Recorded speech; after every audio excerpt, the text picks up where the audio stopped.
আজকে আমি গ্যারান্টি দিয়ে বলতে পারি যে আমি যেভাবে করলার ভর্তাটা আজকে তৈরি করেছি আপনারা এর আগে কখনোই এভাবে করে খাননি। চলুন আপনাদেরকে দেখিয়ে দেই।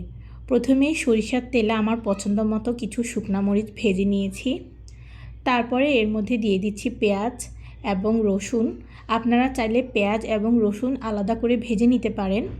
আমার এখানে যে সমস্যাটা হয়েছিল যে পেঁয়াজটা ভাজা হয়ে গিয়েছিল কিন্তু রসুনটা ভাজা হয়নি, তাই আমি পেঁয়াজটা তুলে নিচ্ছি আর রসুনটা আরেকটু লাল লাল করে ভেজে নিব।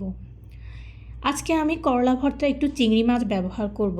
হলুদ, লবণ, মরিচের গুঁড়া দিয়ে আমি আগেই চিংড়ি মাছটা একটু ম্যারিনেট করে রেখেছিলাম, সেটা এখন এই রসুনের সাথে দিয়ে হাই হিটে ভেজে নিচ্ছি। অনেকক্ষণ ধরে বা লো হিটে ভাজা যাবে না, তাহলে কিন্তু চিংড়ি মাছটা শক্ত হয়ে যাবে।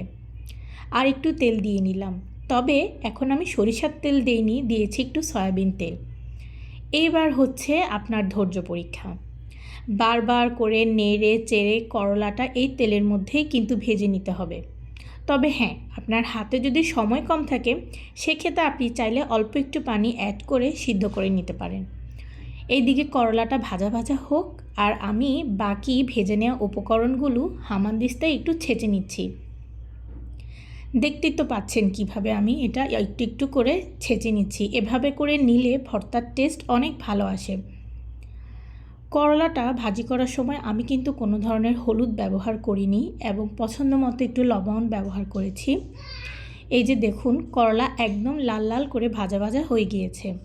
একটু চামচ দিয়ে দেখে নেবেন যে সিদ্ধ হয়েছে কিনা। বাস, এবার সব কিছু মেখে নেওয়ার পালা। আচ্ছা, এই ভর্তায় কিন্তু দুই রকমের পেঁয়াজই ব্যবহার করতে হবে, মানে ভাজা পেঁয়াজ এবং কাঁচা পেঁয়াজ। না হলে কিন্তু এই ভর্তার টেস্টটা আপনি পরিপূর্ণভাবে পাবেন না।